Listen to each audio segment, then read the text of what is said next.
ಎಲ್ಲರಿಗೂ ನಮಸ್ಕಾರ. ಚಾಯ ನನ್ನ ಚಾಯ ನಿಮ್ಮನ್ನೆಲ್ಲ ವೆಲ್ಕಮ್ ಮಾಡ್ತಾ ಇದ್ದೀನಿ. ನಾನು ನನ್ನ ಕಾಲೇಜಲ್ಲಿ ಕೆಮಿಸ್ಟ್ರಿ ಪ್ರೊಫೆಸರಾಗಿ ವರ್ಕ್ ಮಾಡ್ತಾ ಇದ್ದೀನಿ. ನನ್ನ ಇಂಟೆನ್ಷನ್ ಏನು ಈ ಚಾನಲ್ ಸ್ಟಾರ್ಟ್ ಮಾಡೋದಕ್ಕೆ ಅಂದರೆ ಸಾಧ್ಯ ಆದಷ್ಟು ಕೆಮಿಸ್ಟ್ರಿ ರಿಲೇಟೆಡ್ ಟಾಪಿಕ್ನ ಸಿಂಪಲಾಗಿ ಕನ್ನಡದಲ್ಲಿ ಹೇಳೋಂಥ ಪ್ರಯತ್ನ ಮಾಡ್ತಿದ್ದೀನಿ. ಕೆಮಿಸ್ಟ್ರಿ ಇಷ್ಟ ಇಲ್ಲದಿರೋ ಕೆಮಿಸ್ಟ್ರಿ ಕಡೆಗೆ ಸೆಳೆಯುವಂಥ ಪ್ರಯತ್ನ ನಾನು ನನ್ನ ಚಾನಲ್ಲಿ ಮಾಡ್ತಾ ಇದ್ದೀನಿ. ಪರ್ಟಿಕ್ಯುಲರ್ಲಿ ರೂರಲ್ ಹುಡುಗರಿಗೆ, ಕನ್ನಡ ಮೀಡಿಯಂ ಹುಡುಗರಿಗೆ ಹೆಲ್ಪ್ ಆಗಲಿ ಅಂತ ಕೆಮಿಸ್ಟ್ರಿನ ಕನ್ನಡದ ಹೇಳುವಂಥ ಪ್ರಯತ್ನ ನಾನು ಮಾಡ್ತಾ ಇದ್ದೀನಿ.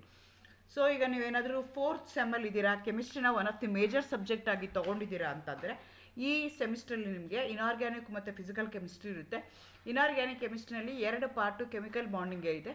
ಸೊ ಇವತ್ತಿಂದ ನಾನು ಕೆಮಿಕಲ್ ಬಾಂಡಿಂಗ್ದು ವೀಡಿಯೋಸ್ನ ಸ್ಟಾರ್ಟ್ ಮಾಡ್ತಾ ಇದ್ದೀನಿ. Again welcome to Chaya. ನನ್ನ ಚಾನಲ್ನ ಸಬ್ಸ್ಕ್ರೈಬ್ ಮಾಡ್ಕೊಳ್ಳಿ, ಶೇರ್ ಮಾಡಿ.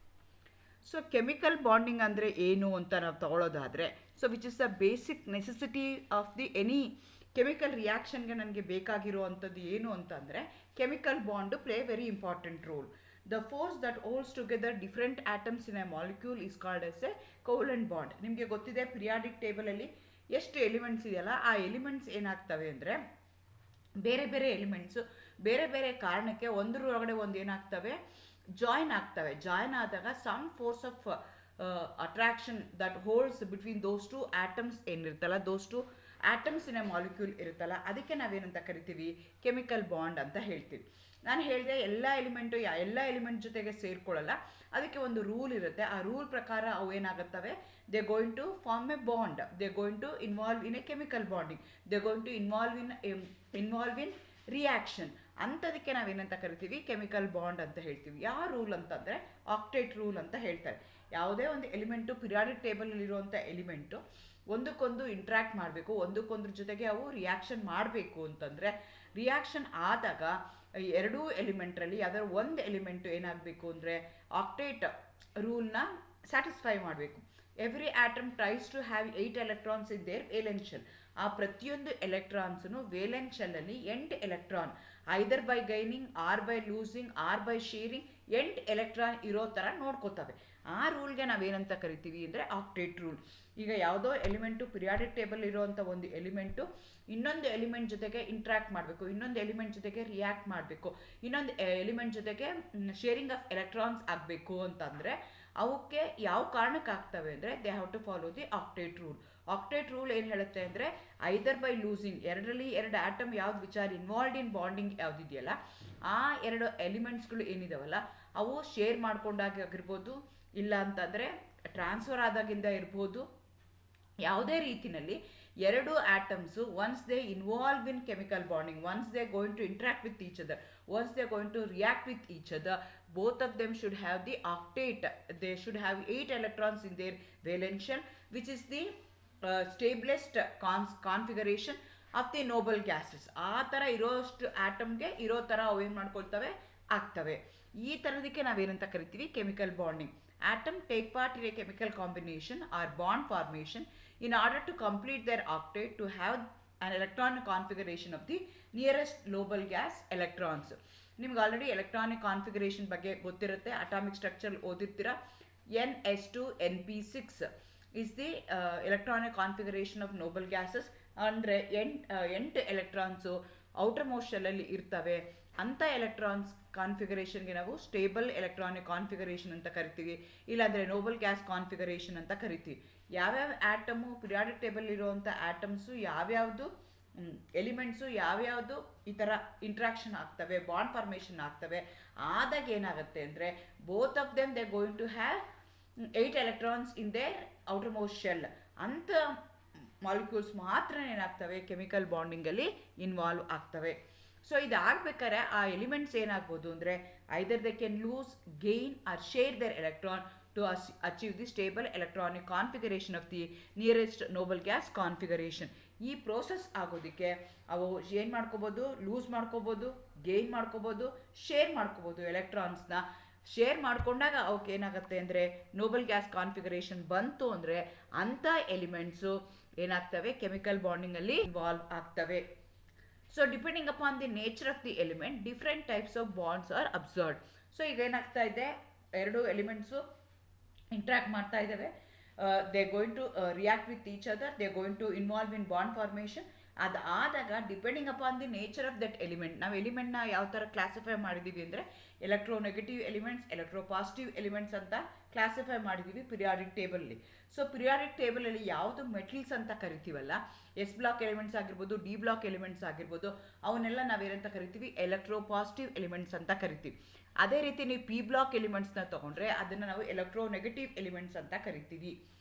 ಸೊ ಈ ಕೆಮಿಕಲ್ ಬಾಂಡಿಂಗ್ ಇನ್ವಾಲ್ವ್ ಆಗ್ತಾ ಇರೋವಂಥದ್ದು, those who have a capacity to have the 8 electrons, they going to follow the octet rule after involve in bond formation ಆಗುವಂಥವು.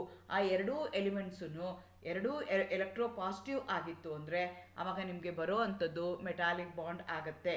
ಎರಡೂ ಎಲೆಕ್ಟ್ರೋನೆಗೆಟಿವ್ ಆಗಿತ್ತು ಅಂತ ಇಟ್ಕೊಳ್ಳೋಣ, ಆವಾಗ ನಿಮಗೆ ಬರೋ ಅಂಥದ್ದು ಕೋವೆಲೆಂಟ್ ಬಾಂಡ್ ಆಗುತ್ತೆ.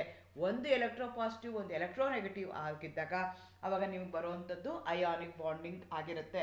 ಇದಲ್ದಲೇ ಇದು 3 ಟೈಪ್ಸ್ ಆಫ್ ಬಾಂಡಿಂಗ್. ಇದಲ್ದಲೇ there will be some force of attraction resulting in hydrogen bonding ಆಗಿರ್ಬೋದು, ವಾಂಡರ್ವಾಲ್ಸ್ ಫೋರ್ಸ್ ಅಂತ ಹೇಳ್ತೀವಿ. ಈ ಥರ ಬೇರೆ ಬೇರೆ ಟೈಪ್ಸ್ ಆಫ್ ಕೆಮಿಕಲ್ ಬಾಂಡಿಂಗು ನೀವು ಕೆಮಿಸ್ಟ್ರಿನಲ್ಲಿ ಹೋಗ್ತೀರಾ. ಸೊ ಫಸ್ಟ್ ಒನ್ ನಾವು ನೋಡೋದಾದರೆ, ಫಸ್ಟ್ ನಾವು ಅಯಾನಿಕ್ ಬಾಂಡಿಂಗ್ ಬಗ್ಗೆ ತಿಳ್ಕೊಳ್ತಾ ಹೋಗೋಣ. ನಾನು ಮುಂಚೆನೇ ಹೇಳಿದೆ, ಯಾವುದೇ ಒಂದು ಎಲಿಮೆಂಟು ಅವೆರಡರ ಮಧ್ಯೆ ಇಂಟ್ರಾಕ್ಷನ್ ಆಗಬೇಕು, ರಿಯಾಕ್ಷನ್ ಆಗಬೇಕು, ಬಾಂಡ್ ಫಾರ್ಮೇಷನ್ ಆಗಬೇಕು ಅಂದರೆ both of them should have octet arrangement, both of them should have stable electronic configuration of NH2 NP6 ಆಗಬೇಕು. ಅದು ಆಗೋದಕ್ಕೆ ಆ ಮೆಟಲ್ಸ್ ಏನಾಗಿರ್ಬೋದು, ಆ ಎಲಿಮೆಂಟ್ಸ್ ಏನಾಗಿರ್ಬೋದು, ಅವು ಇಂಟ್ರಾಕ್ಟ್ ಮಾಡ್ತಾ ಇದ್ದಾಗ ಅಪೋಸಿಟ್ಲಿ ಚಾರ್ಜ್ಡ್ ಅಯಾನ್ಸ್ ಏನಾದರೂ ಇತ್ತು ಅಂತ ಇಟ್ಕೊಂಡು, ಒಂದು ಎಲೆಕ್ಟ್ರೋಪಾಸಿಟಿವ್ ಆಗಿತ್ತು, ಇನ್ನೊಂದು ಎಲೆಕ್ಟ್ರೋನೆಗೆಟಿವ್ ಆಗಿತ್ತು ಅಂದರೆ ಅವೆರಡರ ಮಧ್ಯದಲ್ಲಿ ಶೇರಿಂಗ್ ಆಯಿತು, ಎಲೆಕ್ಟ್ರಾನ್ಸು ಟ್ರಾನ್ಸ್ಫರ್ ಆಯಿತು, electrons from one atom to another atom ಅಂದರೆ ಆವಾಗ ಏನು ಬಾಂಡ್ ಫಾರ್ಮೇಷನ್ ಆಗುತ್ತಲ್ಲ ಆ ಬಾಂಡ್ಗೆ ನಾವು ಅಯಾನಿಕ್ ಬಾಂಡ್ ಅಂತ ಕರಿತೀವಿ. Ionic bond is formed by the complete transfer of one or more electrons. For example ನಾವು ಇಲ್ಲಿ ನೋಡಿ NaFನ ಕೊಟ್ಟಿದ್ದೀವಿ. ಸೋಡಿಯಮ್ದು ಎಲೆಕ್ಟ್ರಾನಿಕ್ ಕಾನ್ಫಿಗರೇಷನ್, ನಿಮ್ಗೆ ಆಲ್ರೆಡಿ ಎಲೆಕ್ಟ್ರಾನಿಕ್ ಕಾನ್ಫಿಗರೇಷನ್ ಗೊತ್ತಿರಬೇಕು, ಅವಾಗಷ್ಟೇ ಕೆಮಿಕಲ್ ಬಾಂಡಿಂಗ್ ನಿಮ್ಗೆ ಅರ್ಥ ಮಾಡ್ಕೊಳ್ಳೋಕೆ ಸಾಧ್ಯ ಆಗುತ್ತೆ. ನಾನು ಆಲ್ರೆಡಿ ಬ್ರಿಡ್ಜ್ ಕೋರ್ಸ್ ಅಂತ ಒಂದು 25 ವೀಡಿಯೋಸ್ನ ಅಪ್ಲೋಡ್ ಮಾಡ್ತೀನಿ. ನನ್ನ ಚಾನೆಲ್ಗೆ ಹೋಗಿ ಬ್ರಿಡ್ಜ್ ಕೋರ್ಸ್ ಅಂತ ಕೊಟ್ಟರೆ ಎಲ್ಲ 25 ಅಥವಾ 30 ವೀಡಿಯೋಗಳು ನಿಮ್ಗೆ ಬರ್ತಾ ಹೋಗುತ್ತೆ. ವೆರಿ ಎಲಿಮೆಂಟ್ರಿ ಥಿಂಗ್ಸ್, ಕೆಮಿಸ್ಟ್ರಿ ಓದೋದಕ್ಕೆ ಅದು ಬೇಕಾಗಿರೋವಂಥ ಅದು ಏನೇನಿದೆಯಲ್ಲ ಎಲಿಮೆಂಟ್ರಿ ಥಿಂಗ್ಸು, ಅದನ್ನೆಲ್ಲ ನನ್ನಲ್ಲಿ ಸ್ಟಾರ್ಟಿಂಗ್ ಫ್ರಮ್ ಅಟಾಮಿಕ್ ಸ್ಟ್ರಕ್ಚರಿಂದ ಹಿಡಿದು ಪಿರಿಯಾಡಿಕ್ ಪ್ರಾಪರ್ಟೀಸ್ ಎಲ್ಲನೂ ಅದರಲ್ಲಿ ಎಕ್ಸ್ಪ್ಲೈನ್ ಮಾಡಿದ್ದೀನಿ. ನೀವು ಅಲ್ಲಿಗೆ ಹೋಗಿ ಎಲೆಕ್ಟ್ರಾನಿಕ್ ಕಾನ್ಫಿಗರೇಷನ್ ಅಂತ ಕೊಟ್ಟರೆ ಈ ವಿಡಿಯೋಸಲ್ಲಿ ನೀವು ನೋಡ್ತಾ ಹೋಗ್ಬೋದು. ಎಲೆಕ್ಟ್ರಾನಿಕ್ ಕಾನ್ಫಿಗರೇಷನ್ ಹೇಳುತ್ತೆ ಅಂದರೆ arrangement of electrons in the given element, ಯಾವ ಥರ ಎಲೆಕ್ಟ್ರಾನ್ಸ್ನ ನಾವು ಅರೇಂಜ್ ಮಾಡಿದ್ದೀವಿ ಆ ಅರೇಂಜ್ಮೆಂಟ್ ಬಗ್ಗೆ ಹೇಳುತ್ತಲ್ಲ, ಅದಕ್ಕೆ ನಾವೇನಂತ ಕರಿತೀವಿ, ಎಲೆಕ್ಟ್ರಾನಿಕ್ ಕಾನ್ಫಿಗರೇಷನ್ ಅಂತ ಹೇಳ್ತೀವಿ. ಸೋಡಿಯಮ್ದು ತೊಗೊಂಡ್ರೆ ನಂಬರ್ ಆಫ್ ಎಲೆಕ್ಟ್ರಾನ್ಸ್ ಎಷ್ಟಿದೆ ಅಂತಂದರೆ 11 ಇದೆ. ಅದರದ್ದು ಎಲೆಕ್ಟ್ರಾನಿಕ್ ಕಾನ್ಫಿಗರೇಷನ್ ಏನಾಗುತ್ತೆ ಅಂದರೆ 1s1 2s1 1s2 2s2 2p6 ಆಗುತ್ತೆ. ಸೊ ಅವಾಗ ಏನಾಗುತ್ತೆ ಅಂತಂದರೆ ಈ ಸೋಡಿಯಮಲ್ಲಿ ಒಂದು ಎಲೆಕ್ಟ್ರಾನ್ ಏನು ಮಾಡುತ್ತೆ, ಕಂಪ್ಲೀಟಾಗಿ ಫ್ಲೋರಿನ್ಗೆ ಕೊಡುತ್ತೆ. ಫ್ಲೋರಿನಲ್ಲಿ ಏನಾಗಿದೆ, NH2 NP5 ಇದೆ. ಸೊ ಹಾಗಾಗಿ ಏನು ಮಾಡುತ್ತೆ, ಈಸಿಯಾಗಿ ಒಂದು ಎಲೆಕ್ಟ್ರಾನ್ ಅದು ಕೊಟ್ಬಿಡುತ್ತೆ. ಒಂದು ಎಲೆಕ್ಟ್ರಾನ್ ಕೊಟ್ಟ ಮೇಲೆ ಸೋಡಿಯಂ ಮೇಲೆ ಏನಾಗುತ್ತೆ, Na+ ಆಗುತ್ತೆ. Because sodium has loosed its electron, it has given away its electron. ಅವಾಗ ಅದ್ರ ಮೇಲೆ Na+ ಆಗುತ್ತೆ. ಫ್ಲೋರಿನ್ ಏನು ಮಾಡಿದೆ, ಒಂದು ಎಲೆಕ್ಟ್ರಾನ್ನ ತೊಗೊಂಡಿದೆ, ಅವಾಗ ಏನಾಯಿತು, Na- ಆಯಿತು. ಸೊ 2 ಅಯಾನ್ಸ್ ಫಾರ್ಮೇಷನ್ ಆಗಿದೆ, ಒಂದು ಪಾಸಿಟಿವ್ಲಿ ಚಾರ್ಜ್ಡ್ ಅಯಾನು, ಇನ್ನೊಂದು ನೆಗೆಟಿವ್ಲಿ ಚಾರ್ಜ್ಡ್ ಅಯಾನು. ಅವೆರಡರ ಮಧ್ಯೆ ಇರುವಂಥ ಫೋರ್ಸ್ ಆಫ್ ಅಟ್ರಾಕ್ಷನ್ಗೆ ನಾವೇನಂತ ಕರಿತೀವಿ, ಅಯಾನಿಕ್ ಬಾಂಡ್ ಅಂತ ಕರಿತೀವಿ. ಸೋಡಿಯಂ ಏನಾಗ್ತಾ ಇದೆ, by losing one electron it going to have the noble gas configuration. Fluorine by accepting an electron it going to form the it going to have the noble gas or octet arrangement. Sodium ಏನು ಮಾಡ್ತಾ ಇದೆ, ಒಂದು electron ಕಳ್ಕೊಂಡು octet ಅರೇಂಜ್ಮೆಂಟ್ನ ತಗೊಳ್ತಾ ಇದೆ. ಅದೇ ಥರ fluorine ಏನು ಮಾಡ್ತಾ ಇದೆ ಅಂದರೆ ಒಂದು ಎಲೆಕ್ಟ್ರಾನ್ನ ಗೇನ್ ಮಾಡಿಕೊಂಡು ಅದು ಎಲೆಕ್ಟ್ರಾನಿಕ್ ಕಾನ್ಫಿಗರೇಷನ್ನ ಆಕ್ಟೇಟ್ ಅರೇಂಜ್ಮೆಂಟ್ನ ಸ್ಟೇಬಲ್ ಆಕ್ಟೇಟ್ ಅರೇಂಜ್ಮೆಂಟ್ಗೆ ಅದು ಆಗ್ತಾ ಇದೆ. ಸೊ ಇವೆರಡರ ಮಧ್ಯದಲ್ಲಿ ಏನಾಗ್ತಾ ಇದೆ, ಸೋಡಿಯಂ ಮತ್ತು ಫ್ಲೋರಿನ್ ಮಧ್ಯೆ ಏನಾಗ್ತಿದೆ ಅಂತಂದರೆ both the atoms, both the elements which are involved in chemical bonding, which are involved in reaction, they both of them they're going to have the stable octet arrangement. Therefore there will be a bond formation. Particularly here the bond formation is between the one is positively charged ion, other one is negatively charged ion. The force of attraction between the positively charged ion and a negatively charged ion, that force of attraction we are going to call it as an ionic bond. In the formation of sodium ಕ್ಲೋರೈಡ್ನ ತಗೊಳ್ಳೋಣ. ನೋಡಿ ನಾನು ಕೊಟ್ಟಿದ್ದೀನಿ electronic configuration. ಸೋಡಿಯಮ್ದಾದರೆ 1s2, 2s2, 2p6, 3s1. Since sodium is an electropositive in nature, it has a tendency to lose electron. By losing an electron, it is going to convert itself into Na plus having 10 electrons, which is having the noble gas configuration. Exactly noble gas configuration ಅದಕ್ಕೆ ಬರುತ್ತೆ. ಈಸಿಯಾಗಿ ಒಂದು electron ಅದು loose ಮಾಡ್ಕೊಂಡ್ಬಿಡುತ್ತೆ.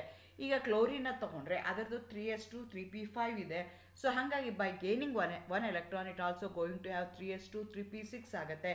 This is a way both sodium by losing one electron it going to have the octet arrangement.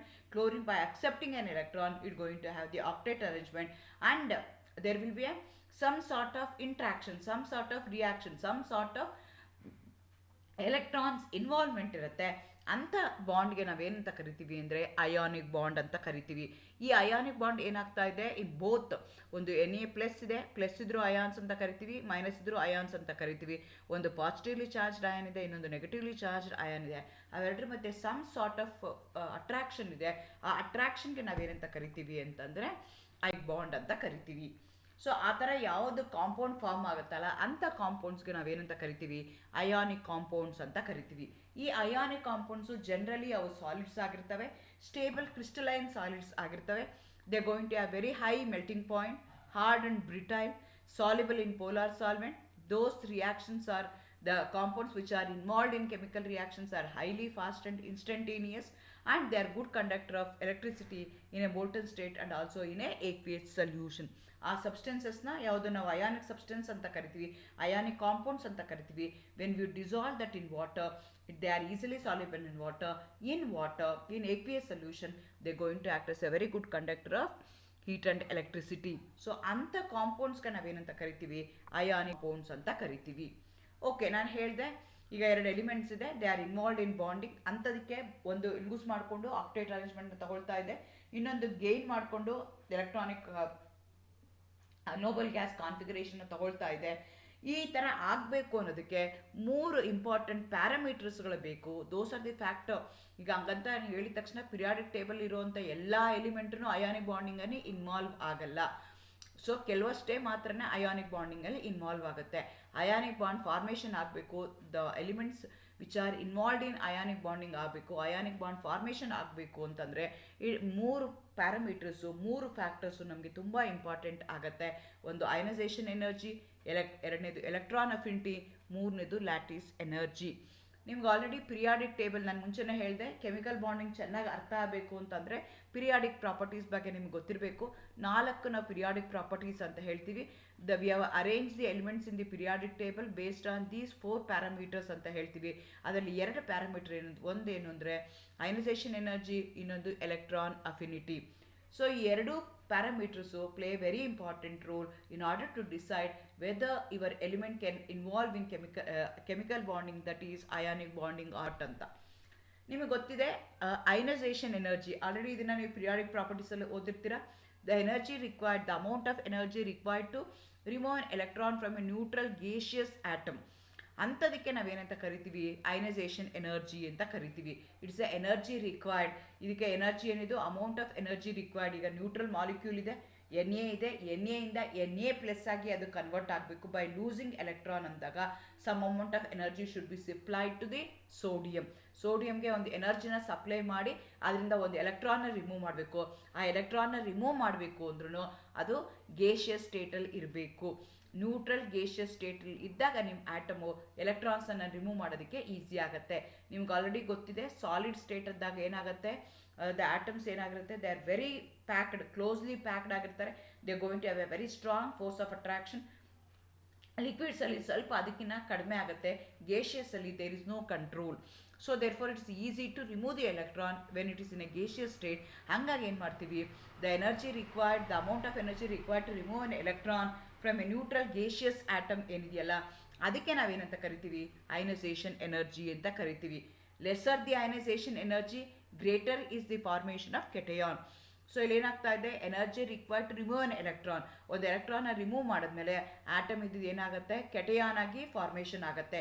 ಕಡಿಮೆ ಎನರ್ಜಿನಲ್ಲಿ ನನಗೆ electron remove ಆಗ್ತಾ ಇದೆ ಅಂತಂದರೆ ಅವಾಗ ಏನಾಗ್ತಾ ಇದೆ ಅಂತಂದರೆ, ಅಯನೈಸೇಷನ್ ಎನರ್ಜಿ ಕಡಿಮೆ ಇದ್ದಾಗ್ಲೂ ಫಾರ್ಮೇಷನ್ ಆಗ್ತಿದೆ ಅಂದರೆ ಕೆಟಿಯಾನ್ ಫಾರ್ಮೇಷನು ಈಸಿ ಅಂತ.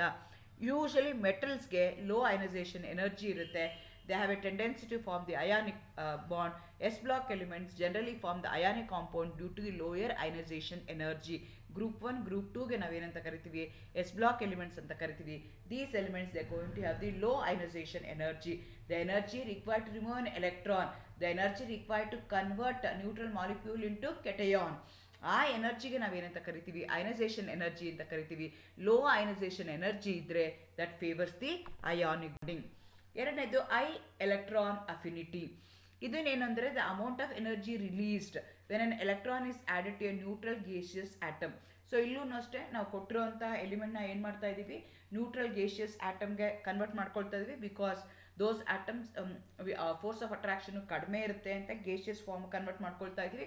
ಆದರೆ ಇಲ್ಲಿ ಏನು ಮಾಡ್ತಾ ಇದ್ದೀವಿ ಅಂದರೆ ಒಂದು ಎಲೆಕ್ಟ್ರಾನ್ನ ನ್ಯೂಟ್ರಲ್ ಮಾಲಿಕ್ಯೂಲ್ಗೆ ಆ್ಯಡ್ ಮಾಡಿದಾಗ we are converting neutral atom into a anion. So ಅವಾಗ ಏನಾಗುತ್ತೆ, ಎನರ್ಜಿ ರಿಲೀಸ್ ಆಗುತ್ತೆ. ಆ ಎನರ್ಜಿ ಏನು ರಿಲೀಸ್ ಆಗುತ್ತಲ್ಲ ಅದಕ್ಕೆ ನಾವೇನಂತ ಕರಿತೀವಿ, ಎಲೆಕ್ಟ್ರಾನ್ ಅಫಿನಿಟಿ ಅಂತ ಹೇಳ್ತೀವಿ. ಅಯನೈಸೇಷನ್ ಎನರ್ಜಿನಲ್ಲಿ ಎನರ್ಜಿ ನಾವು ಸಪ್ಲೈ ಮಾಡಬೇಕು, ಎನರ್ಜಿ ರಿಕ್ವೈರ್ಡ್ ಆಗುತ್ತೆ. ಆದರೆ ಇಲ್ಲೇನಾಗುತ್ತೆ, ಎನರ್ಜಿ ರಿಲೀಸ್ ಆಗ್ತಾ ಇದೆ. ಸೊ ಅದಕ್ಕೆ ನಾವೇನಂತ ಕರಿತೀವಿ, ಎಲೆಕ್ಟ್ರಾನ್ ಅಫಿನಿಟಿ ಅಂತ ಹೇಳ್ತೀವಿ. Higher the electron affinity, greater is the formation of the anion. Anion formation ಯಾವಾಗ ಈಸಿ ಆಗುತ್ತೆ ಅಂದರೆ ಎಲೆಕ್ಟ್ರಾನ್ ಅಫಿನಿಟಿ ಜಾಸ್ತಿ ಇರಬೇಕು. ಹಾಗಾಗಿ ಅಂಥ ಮಾಲಿಕ್ಯೂಲ್ಸು, ಅಂಥ elements they going to involve in chemical bonding, particularly ionic bonding. Group 17 elements ಏನಿದೆಯಲ್ಲ, ಹ್ಯಾಲಜನ್ಸ್ ಏನಿದೆಯಲ್ಲ, they going to have high electron affinity. Readily they going to form ionic compounds. Ionisation ಎನರ್ಜಿನಲ್ಲಿ ಏನಾಗ್ತಿದೆ, sodium ಇದ್ದು Na+ ಆಗಿ convert ಆಯಿತು by losing electron. ಅವಾಗ ಏನಾಯಿತು, energy ಏನು ಮಾಡಬೇಕಾಗಿತ್ತು, ನಾವು ಸಪ್ಲೈ ಮಾಡಬೇಕಾಗಿತ್ತು.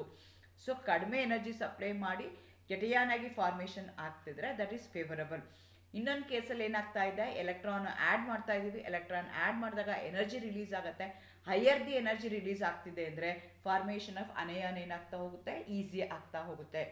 ಸೊ ಅಯನೈಸೇಷನ್ ಎನರ್ಜಿ ಲೋ ಇರಬೇಕು, ಎಲೆಕ್ಟ್ರಾನ್ ಅಫಿನಿಟಿ ಹೈ ಇರಬೇಕು. ಅಂಥ elements they going to involve in a bonding.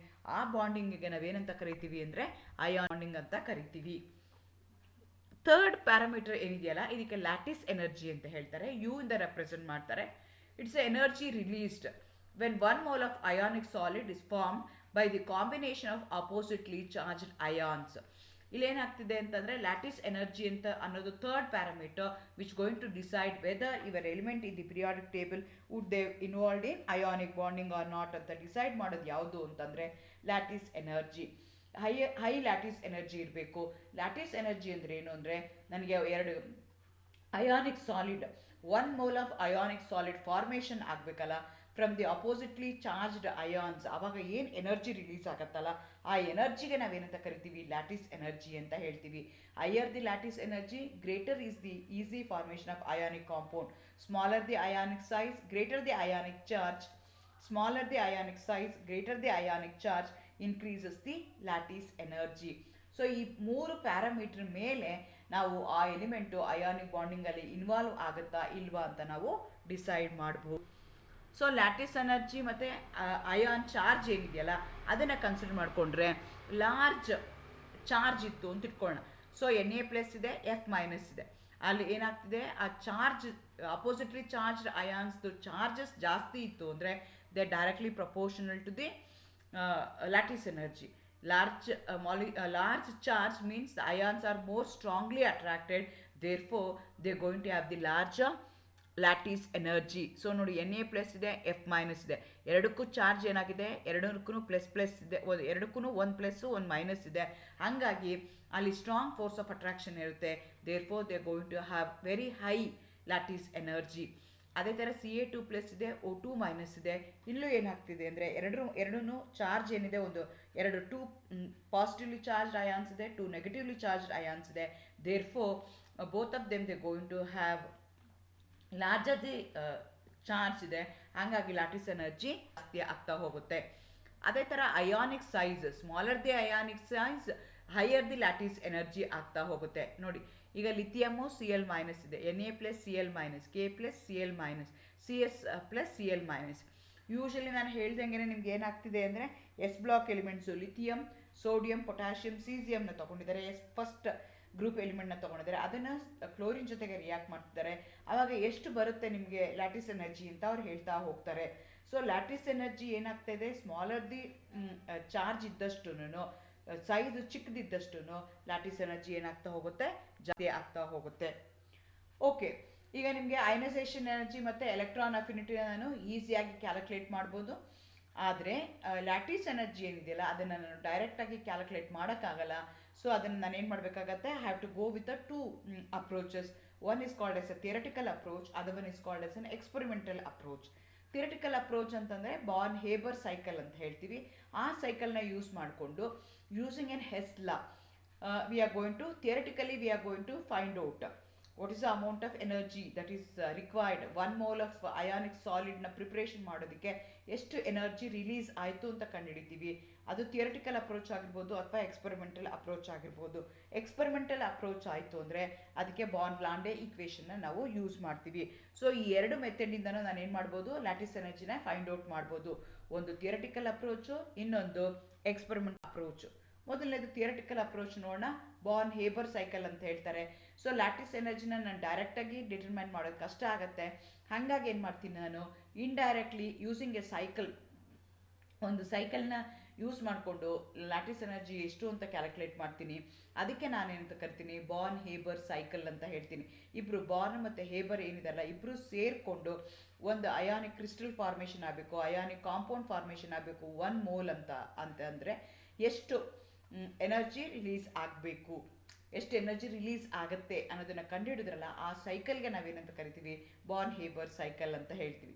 ಇದು ಯಾವುದನ್ನು ಅಪ್ಲೈ ಮಾಡ್ಕೊಳ್ತಿದೆ ಅಂದರೆ ಹೆಸ್ ಲಾನ ಅಪ್ಲೈ ಮಾಡ್ಕೊಳ್ತಾ ಇದೆ. ನೀವು ಇದನ್ನು ಥರ್ಮೋಡೈನಮಿಕ್ಸಲ್ಲಿ ಅಥವಾ ಕೆಮಿಕಲ್ ಕೈನೆಟಿಕ್ಸಲ್ಲಿ ಓದಿರ್ತೀರ. ಹೆಸ್ ಲಾ ಏನು ಹೇಳುತ್ತೆ ಅಂದರೆ, ನಿಮಗೆ ಯಾವುದೋ ಒಂದು ಕೆಮಿಕಲ್ ರಿಯಾಕ್ಷನ್ ಆಗ್ತಾ ಇದ್ದರೆ ಆ ರಿಯಾಕ್ಷನ್ ಒಂದು ಸ್ಟೆಪ್ಪಲ್ಲಿ ಆಗ್ಬೋದು, ಇಲ್ಲಾಂದರೆ ಮೆನಿ ಸ್ಟೆಪ್ಸಲ್ಲಿ ಆಗ್ಬೋದು. ಸೊ ಒಂದು ಸ್ಟೆಪ್ಪಲ್ಲಿ ಆದಾಗ ಏನು ಎನರ್ಜಿ ರಿಲೀಸ್ ಆಗುತ್ತಲ್ಲ ಅಷ್ಟೇ energy the same reaction if it's carried out in many ಸ್ಟೆಪ್ಸ್ನು ಎನರ್ಜಿ ಏನಾಗಿರುತ್ತೆ, ಸೇಮ್ ಇರುತ್ತೆ ಅಂತ ಹೇಳುತ್ತೆ. The total energy change during the complete course of a chemical reaction is same whether the reaction is made in 1 step or multi step. Same ರಿಯಾಕ್ಷನನ್ನು multi ಸ್ಟೆಪ್ಸಲ್ಲಿ ಮಾಡ್ಬೋದು ಅಥವಾ ಒಂದೇ ಸ್ಟೆಪ್ಪಲ್ಲಿ ಮಾಡ್ಬೋದು. ಮಲ್ಟಿ ಸ್ಟೆಪ್ಪಲ್ಲಿ ಮಾಡಿದಾಗೂ ಎನರ್ಜಿ, ಟೋಟಲ್ ಎನರ್ಜಿ ಚೇಂಜ್ ಏನಿದೆಯಲ್ಲ, ಎಂಥಾಲ್ಪಿ ಚೇಂಜ್ ಏನಿದೆಯಲ್ಲ, ಅದು remains the same. Weather it going to carry, we are going to do the reaction either in 1 step or in multi step, ಏನಾಗುತ್ತೆ, ಎನರ್ಜಿ ಸೇವ್ ಆಗುತ್ತೆ ಅಂತ ಹೇಳಿ ಅದನ್ನು ಹೆಲ್ಪ್ ತಗೊಂಡು ಅವ್ರೇನು ಮಾಡ್ತಾರೆ ಅಂದರೆ ಲ್ಯಾಟಿಸ್ ಎನರ್ಜಿನ ಇಂಡೈರೆಕ್ಟಾಗಿ ಕ್ಯಾಲ್ಕುಲೇಟ್ ಮಾಡ್ತಾ ಇದ್ದಾರೆ. ಫಾರ್ ಎಕ್ಸಾಂಪಲ್, ಈಗ ನಾನು ಸೋಡಿಯಂ ಕ್ಲೋರೈಡ್ನ ತೊಗೊಳ್ತಾ ಇದ್ದೀನಿ. ನಿಮ್ಮ ಸಿಲೆಬಸ್ಸಲ್ಲಿ ಸೋಡಿಯಂ ಕ್ಲೋರೈಡ್ ಎಕ್ಸಾಂಪಲ್ ಇದೆ, ಹಾಗಾಗಿ ಆ ಎಕ್ಸಾಂಪಲ್ನ ನಾನು ತೊಗೊಳ್ತಾ ಇದ್ದೀನಿ. ಸೋಡಿಯಂನ ನಾನು ಏನು ಮಾಡಬೇಕಾಗುತ್ತೆ, ಕ್ಲೋರಿನ್ ಜೊತೆಗೆ ರಿಯಾಕ್ಟ್ ಮಾಡಿದಾಗ ನನಗೆ ಸೋಡಿಯಂ ಕ್ಲೋರೈಡ್ ಬರುತ್ತೆ. So 1 mole of sodium chloride energy, 1 mole of sodium chloride formation ಆಗಬೇಕಾದ್ರೆ the amount of energy will be release. That energy we are going to call it as a lattice energy ಅಥವಾ U ಅಂತ ಕರಿತೀವಿ. So ಡೈರೆಕ್ಟಾಗಿ ನಾನು ಏನು ಮಾಡ್ಬೋದು, lattice energy ಮಾಡೋಕ್ಕಾಗಲ್ಲ. In an indirect manner, in a cyclic manner, by doing the S law, by doing the same reaction in a multiple step, I am going to find out the energy using an S law. ಆ ಸೈಕಲ್ಗೆ ನಾವೇನಂತ ಕರಿತೀವಿ, Born-Haber cycle ಅಂತ ಕರಿತೀವಿ. ಇಲ್ಲಿ sodium ಇದೆ, ಆ sodium ಏನು ಮಾಡ್ತಾ ಇದೆ, ಸಾಲಿಡ್ ಆಗಿರುತ್ತೆ. ಅದನ್ನು ನಾನು ಏನು ಮಾಡ್ತೀನಿ, I am going to make that to react with gaseous chlorine. ನನಗೆ 1 ಮೋಲ್ ಆಫ್ ಸೋಡಿಯಂ ಕ್ಲೋರೈಡ್ ಬೇಕು, ಹಾಗಾಗಿ ಹಾಫ್ Cl2 ತೊಗೊಳ್ತೀನಿ, which is in a gaseous state. ಆವಾಗ ನಿಮಗೆ ಸೋಡಿಯಂ ಕ್ಲೋರೈಡ್ ಸಾಲಿಡ್ ಸ್ಟೇಟಲ್ಲಿ ಬರುತ್ತೆ. ಈ ರಿಯಾಕ್ಷನ್ ಫಾರ್ಮೇಷನ್ ಆಗಬೇಕೆ ಏನು ಎನರ್ಜಿ ಇದೆಯಲ್ಲ, ಆ ಎನರ್ಜಿಗೆ ನಾನು ಏನಂತ ಕರಿತೀನಿ, ಡೆಲ್ಟಾ HF ಅಂತ ಕರಿತೀನಿ. Enthalpy of formation, heat of formation ಅಂತ ಹೇಳ್ತೀನಿ. ಸೊ ಸೋಡಿಯಂ ತೊಗೊಂಡು 1 mole of sodium plus half mole of gaseous chlorine react ಮಾಡಿದಾಗ 1 ಮೋಲ್ ಆಫ್ ಸೋಡಿಯಂ ಕ್ಲೋರೈಡ್ ಬರುತ್ತೆ. ಈ ರಿಯಾಕ್ಷನಲ್ಲಿ ಎಂಥಾಲ್ಪಿ, ಟೋಟಲ್ ಎಂಥಾಲ್ಪಿ ಚೇಂಜ್ ಏನಾಗುತ್ತಲ್ಲ ಅದಕ್ಕೆ ನಾವು ಡೆಲ್ಟಾ HF ಅಂತ ಹೇಳ್ತೀವಿ. ಇದು ಸಿಂಗಲ್ ಸ್ಟೆಪ್ಪಲ್ಲಿ ಆಗ್ತಾ ಇರೋವಂಥ ರಿಯಾಕ್ಷನ್ನು. ಅದೇ ರಿಯಾಕ್ಷನ್ನ ನಾನು ಏನು ಮಾಡ್ಬೋದು, ಈಗ ಮಲ್ಟಿಪಲ್ ಸ್ಟೆಪ್ಪಲ್ಲಿ ಮಾಡ್ತೀನಿ. ಈಗ ಸೋಡಿಯಂ ಇದೆ which is in a solid state, ಅದನ್ನು ನಾನು ಫಸ್ಟು ಗೇಷಿಯಸ್ ಸ್ಟೇಟ್ಗೆ ಕನ್ವರ್ಟ್ ಮಾಡ್ಕೋಬೇಕು. ನಿಮಗೆ ಗೊತ್ತು sodium is a sublimate. Sublimate ಅಂತಂದರೆ those are the substances which can easily convert from solid to gaseous state without undergoing a liquid ಸ್ಟೇಟಿಗೆ ಬರದಲ್ಲೇ solid ಇದ್ದಿದ್ದು ಡೈರೆಕ್ಟಾಗಿ ಗೇಷಿಯಸ್ ಸ್ಟೇಟ್ಗೆ ಹೋಗುತ್ತಲ್ಲ ಅಂಥ ಸಬ್ಸ್ಟೆನ್ಸಸ್ಗೆ ನಾವೇನಂತ ಕರಿತೀವಿ ಸಬ್ಲಿಮೇಟ್ಸ್ ಅಂತ ಕರಿತೀವಿ. ಸೊ ಸೋಡಿಯಂ ಗೇಷಿಯಸ್ ಫಾರ್ಮಲ್ಲಿ ಇದ್ದಿದ್ದನ್ನು ಸಾಲಿಡ್ ಸ್ಟೇಟಲ್ಲಿ ಇದ್ದಿದ್ದನ್ನು ಡೈರೆಕ್ಟಾಗಿ ನಾನು ಗೇಷಿಯಸ್ ಸ್ಟೇಟ್ಗೆ ಕನ್ವರ್ಟ್ ಮಾಡ್ತೀನಿ. ಅವಾಗ ಏನು ಎನರ್ಜಿ ಅಥವಾ ಎಂಥಾಲ್ಪಿ ಚೇಂಜ್ ಇದೆ, ಹೀಟ್ ಕಂಟೆಂಟ್ ಏನಿದೆಯಲ್ಲ ಅದಕ್ಕೆ ನಾನು ಡೆಲ್ಟಾ ಹೆಚ್ ಸಬ್ಲಿಮೇಷನ್ ಅಂತ ಕರಿತೀನಿ. ಸೊ ಈಗ ನನಗೆ sodium which is in a gaseous state ಇದೆ, ಅದರ ಒಂದು ಎಲೆಕ್ಟ್ರಾನ್ನ ರಿಮೂವ್ ಮಾಡ್ತೀನಿ. ಆ ಎಲೆಕ್ಟ್ರಾನ್ನ ರಿಮೂವ್ ಮಾಡಿದಾಗ ನನಗೆ Na+ ಆಗುತ್ತೆ which is also in a gaseous state. ಆ ಎನರ್ಜಿಗೆ ನಾನು ಏನಂತ ಕರಿತೀನಿ ಅಯನೈಸೇಷನ್ ಎನರ್ಜಿ ಅಂತ ಕರಿತೀನಿ. Ionisation energy is energy that is required to remove an electron from a neutral gaseous atom ಅಂತ ಹೇಳ್ತಾರೆ. It's energy required to convert Na to Na+ ಇದೆ, ಅದನ್ನು IE ಅಂತ ಇಟ್ಕೊಂಡೆ. ನೆಕ್ಸ್ಟ್ ಅದೇ ಥರ ಕ್ಲೋರಿನ ತೊಗೊಂಡ್ರೆ which is already in a gaseous ಸ್ಟೇಟಲ್ಲಿದೆ, ಆದರೆ ಅದು Cl2 ಫಾರ್ಮಲ್ಲಿದೆ, ನನಗೆ Cl ಆಗಬೇಕು.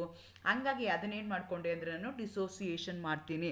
ಸೊ ಡಿಸೋಸಿಯೇಷನ್ ಮಾಡೋಕ್ಕೆ ನನಗೆ ಎಷ್ಟು ಬೇಕು ಆಫ್ ಡೆಲ್ಟಾ ಡಿಸೋಸಿಯೇಷನ್ ಅಷ್ಟೇ ಬೇಕು, ಯಾಕಂದರೆ ನಾನು ಆಫ್ ಮೋಲ್ ಆಫ್ ಕ್ಲೋರಿನ್ನ ತೊಗೊಂಡಿದ್ದೀನಿ. ಹಾಗಾಗಿ ನಿಮಗೆ Cl(G) ಬರುತ್ತೆ. ಆ Cl which is in a gaseous state ಇದೆಯಲ್ಲ ಅದನ್ನು ನೀವೇನು ಮಾಡಬೇಕು Cl- ಆಗಿ ಕನ್ವರ್ಟ್ ಮಾಡಬೇಕು. ಈ ಎನರ್ಜಿಗೆ ನಾವೇನಂತ ಕರಿತೀವಿ ಎಲೆಕ್ಟ್ರಾನ್ ಅಫಿನಿಟಿ ಅಂತ ಕರಿತೀವಿ. Here energy is released, whereas ionisation energy is required. ಇಲ್ಲೇನಾಗುತ್ತೆ ಎನರ್ಜಿ ರಿಲೀಸ್ ಆಗುತ್ತೆ, ಆವಾಗ Cl-G ಬರುತ್ತೆ.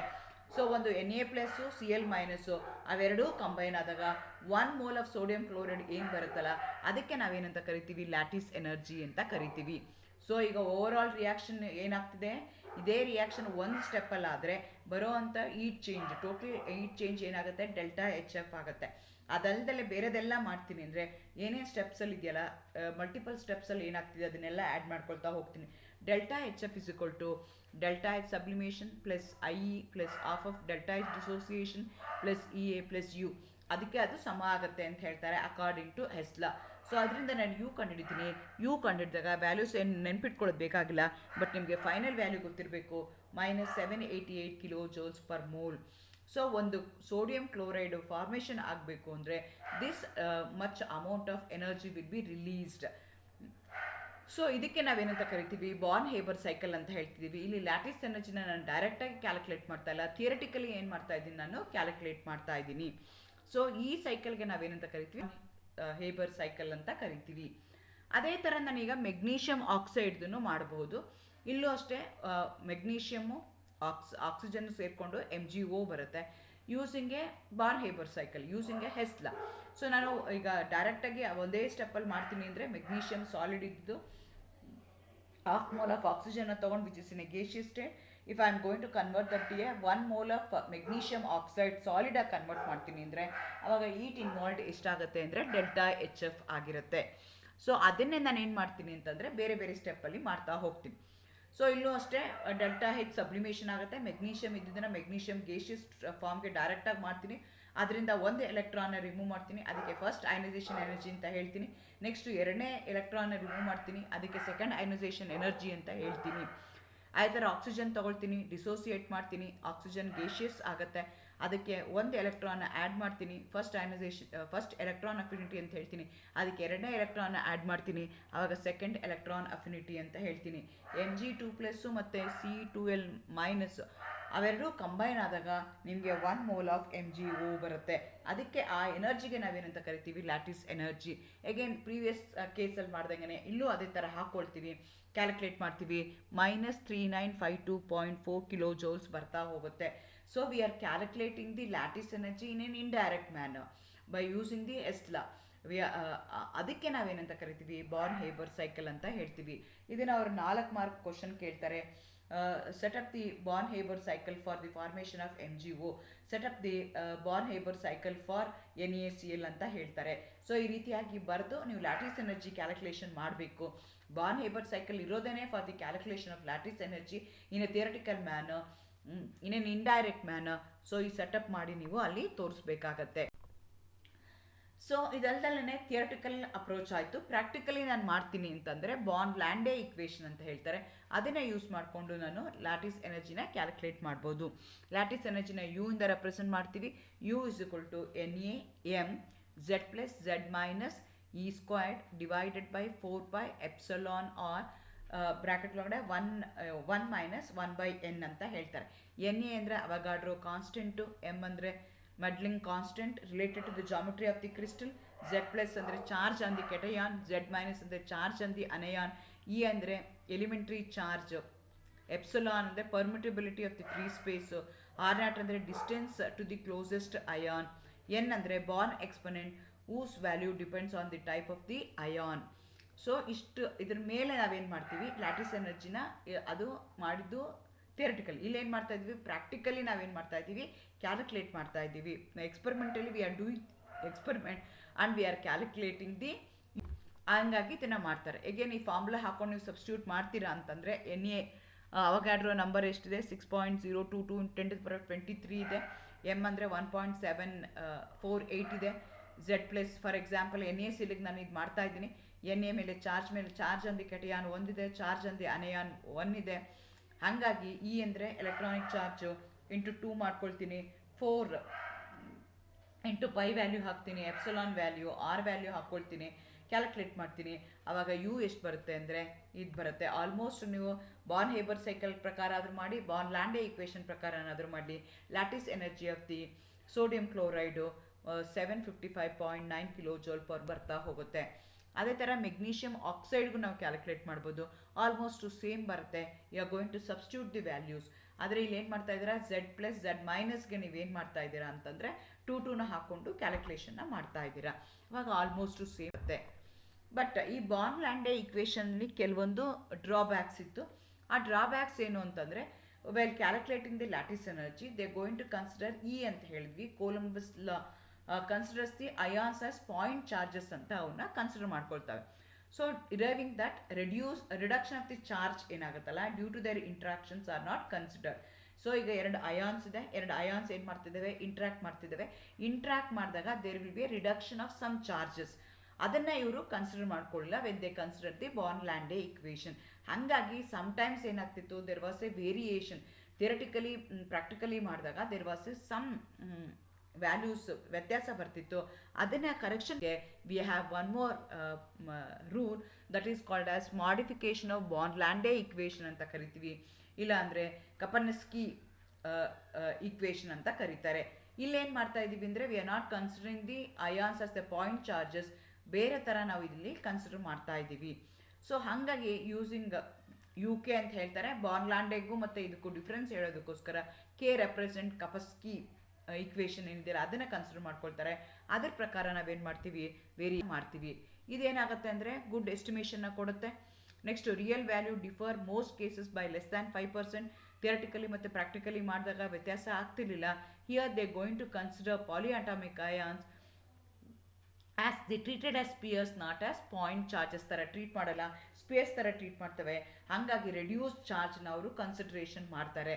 It will be useful in calculating the complex ions, SO4 2-, phosphate PO3 3-, ಅದರದ್ದು ಕ್ಯಾಲ್ಕುಲೇಟ್ ಮಾಡೋಕ್ಕೂ ನಾವು ಈಕ್ವೇಷನ್ನ ಯೂಸ್ ಮಾಡ್ಬೋದು.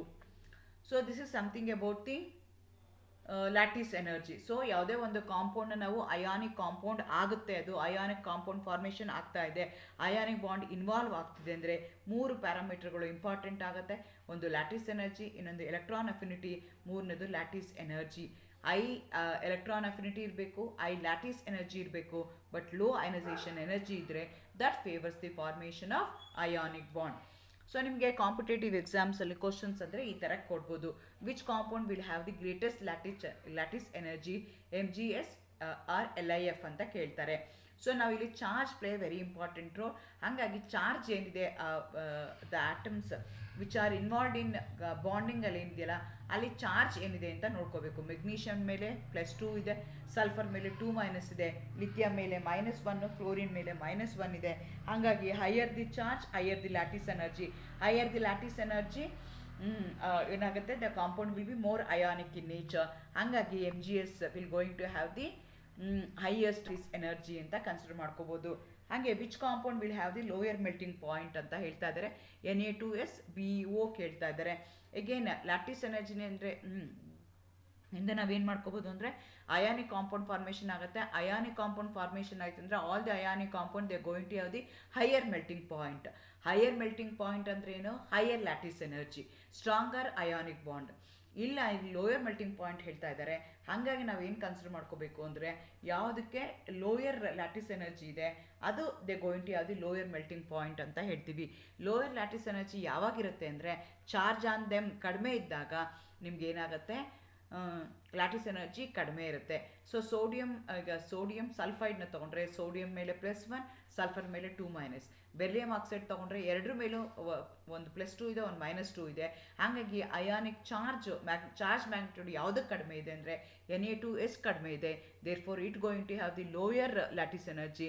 Therefore that molecule will going to have the lower melting point. Therefore Na2S will going to have the lower melting point. ಇದಕ್ಕೇನು ಅಂದರೆ application part. Application 5 questions ಇದ್ದಾವೆ. Which compound has a order crystals CaCl2 or MgCl2 ಇದೆ. ಈಗ ನೋಡಿ, ಇದು ಅಷ್ಟೇ. ಈಗ ಏನಾಗುತ್ತೆ, ಈಗ 2 ಕ್ರಿಸ್ಟಲ್ಸ್ನ ತೊಗೊಳ್ತಾ ಇದ್ದೀನಿ. ಅದು ಸ್ಟ್ರಾಂಗ್ ಆಗಿದೆಯಾ, ಕ್ರಿಸ್ಟಲ್ ಹಾರ್ಡರ್ ಆಗಿದೆಯಾ, ಸಾಫ್ಟ್ ಆಗಿದೆಯಾ. ನಾನು ಮುಂಚೆನೇ ಹೇಳಿದ್ದೀನಿ ಸ್ಟೇಬಲ್ ಸಾಲಿಡ್ಸ್ ಆಗಿರುತ್ತೆ, ಸ್ಟೇಬಲ್ ಕ್ರಿಸ್ಟಲೈನ್ ಸಾಲಿಡ್ಸ್ ಆಗುತ್ತೆ if it's involved in ionic bonding. ಅಂತೆ ಅಯಾನಿಕ್ ಕಾಂಪೌಂಡ್ಸು ಹಾರ್ಡರ್ ಕ್ರಿಸ್ಟಲ್ಸ್ ಆಗಿರುತ್ತೆ. ಸೊ ಇವಾಗ ಎರಡಕ್ಕೂ ನಾವು ಕನ್ಸಿಡರ್ ಮಾಡಿದಾಗ ಎರಡರಲ್ಲಿ ಏನಾಗ್ತಿದೆ, ಚಾರ್ಜ್ ಮ್ಯಾಗ್ನೆಟ್ ಆಫ್ ಚಾರ್ಜು ಎರಡೂ ಮಾಲಿಕ್ಯೂಲ್ದಲ್ಲೂ ಎರಡೂ ಅಯಾನಿಕ್ ಕಾಂಪೌಂಡ್ಸಲ್ಲಿ ಸೇಮ್ ಆಗ್ತಿದೆ. ಎರಡೂ ಸೇಮ್ ಆಗಿದ್ದಾಗ we should consider the energy ಲೆವೆಲ್ಸ್ನ ನೋಡಬೇಕು. Fewer energy levels gives Mg2+ has the highest lattice energy. There harder crystal ಯಾವುದು ಅಂದರೆ MgCl2ನಲ್ಲಿ ಹಾರ್ಡರ್ ಕ್ರಿಸ್ಟಲ್ ಆಗುತ್ತೆ. ಫೀವರ್ ಎನರ್ಜಿ ಲೆವೆಲ್ಸ್ ಕಡಿಮೆ ಇದ್ದಷ್ಟು ಸ್ಟ್ರಾಂಗರ್ ಲ್ಯಾಟಿಸ್ ಎನರ್ಜಿ ಆಗುತ್ತೆ. ಹಾಗಾಗಿ ನಿಮಗೆ Mg2+ will going to have a higher lattice energy ಅಂತ ನಾವು ಕನ್ಸಿರ್ತೀವಿ. ಅದೇ ಥರ lower boiling point AgNO3 or K2SO4. Lower the boiling point ಅಂದರೆ lower the lattice energy. Or lower the lattice energy means lower the boiling point. So charge ಯಾವುದಕ್ಕೆ ಕಡಿಮೆ ಇರುತ್ತಲ್ಲ, magnitude of the charge ಯಾವುದಕ್ಕೆ ಕಡಿಮೆ ಇರುತ್ತಲ್ಲ ಅದು will going to have the lower lattice energy. Therefore AgNO3 ಏನಿದೆಯಲ್ಲ ಎರಡರ ಮೇಲೆ ಏನಾಗ್ತದೆ, +1 ಇದೆ. ಹಾಗಾಗಿ that will going to have the lower lattice energy. So ಯಾವುದೇ ಒಂದು ಕೆಮಿಕಲ್ ಬಾಂಡ್ ಇನ್ವಾಲ್ವ್ ಆಗಬೇಕು, ಆ ಇನ್ವಾಲ್ವ್ ಆಗಬೇಕು ಅಂತಂದರೆ ಅದು ಅಯಾನಿಕ್ ಬಾಂಡ್ ಆಗಬೇಕು ಅಂದರೆ ಫಸ್ಟ್ ಏನಾಗಬೇಕು, ಒಂದು ಎಲೆಕ್ಟ್ರೋಪಾಸಿಟಿವ್ ಇರಬೇಕು, ಇನ್ನೊಂದು ಎಲೆಕ್ಟ್ರೋನೆಗೆಟಿವ್ ಇರಬೇಕು. Positively charged ion, negatively charged ion. Complete transfer of electron from one atom to another. Thereby both the atoms will going to have the octet arrangement. Both of them they are going to have the stable electronic configuration. ಅಂಥದಕ್ಕೆ ನಾವೇನಂತ ಕರಿತೀವಿ ಅಂತಂದರೆ ionic bonding ಅಂತ ಕರಿತೀವಿ. ಈ ionic bonding ಆಗಬೇಕು ಅಂದರೆ 3 ಪ್ಯಾರಾಮೀಟರ್ಗಳು important ಆಗುತ್ತೆ. High electron affinity, high lattice energy and low ionization energy. All these 3 parameters will going to support the formation of ionic compound. So ಹಾಗಾಗಿ ಇದ್ರ ಬಗ್ಗೆ ನಾನು ಇಲ್ಲಿ ಹೇಳಿದ್ದೀನಿ. So what the ocean was to a child, the periodic table is to the chemist. So ನೀವು periodic ಟೇಬಲ್ನಲ್ಲಿ ತೊಗೊಂಡ್ರೆ ಅವು ಯಾವ ರೀತಿ ಕಂಬೈನೇಷನ್ ಆಗ್ತಾ ಇದೆ, how they going to interact, why some of them are interacting, why they are not, some of them are not interacting.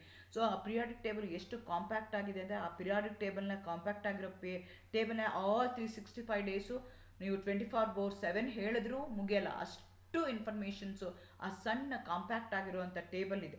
ಈಗ ಸಣ್ಣ ಮಗುಗೆ ಅಂದರೆ 5-6 ವರ್ಷದ ಮಗುಗೆ ಓಷನ್ ಹತ್ರ, ಸಮುದ್ರದ ಸಾಗರದ ಹತ್ರ ಕರ್ಕೊಂಡು ಅದು ತುದಿಯಲ್ಲಿದೆ ಅಂತ ಗೊತ್ತಿಲ್ಲ, ನೋಡಿದಷ್ಟು ನಿಮಗೆ ಆ ಕಣ್ಣು ಹಾಯಿಸಿದಷ್ಟು ದೂರಕ್ಕೂ ನಿಮ್ಗೆ ಏನಾಗ್ತಾ ಇರುತ್ತೆ, ಓಷನ್ನೇ ಕಾಣಿಸ್ತಾ ಇರುತ್ತೆ. ಅದೇ ಥರ ಆ ಪಿರಿಯಾಡಿಕ್ ಟೇಬಲ್ ಹೆಂಗೆ ಅದು ಇನ್ವಾಲ್ವ್ ಆಗಿದೆ ಅಂದರೆ ಮುಗಿಯೋದೇ ಇಲ್ಲ. ಅದ್ರ ಬಗ್ಗೆ ಹೇಳ್ತಾ ಇದ್ದಂಗೆ ಪ್ರತಿ ಸಲ ನೀವು ನೋಡಿದಾಗೂ, ಪ್ರತಿ ಸಲ ಅದನ್ನು ಓದಿದಾಗೂ ಬೇರೆ ಬೇರೆ ಆಯಾಮಗಳು ನಿಮಗೆ ಕಾಣಿಸ್ತಾ ಹೋಗುತ್ತೆ. ಸೊ ಹಾಗಾಗಿ ನಿಮಗೆ ಕೆಮಿಕಲ್ ಬಾಂಡಿಂಗ್ ಅರ್ಥ ಆಗಬೇಕು ಅಂದರೆ ಪಿರಿಯಾಡಿಕ್ ಟೇಬಲ್ ನಿಮಗೆ ಗೊತ್ತಿರಬೇಕು. All the best. I am going to welcome you to the chemistry world.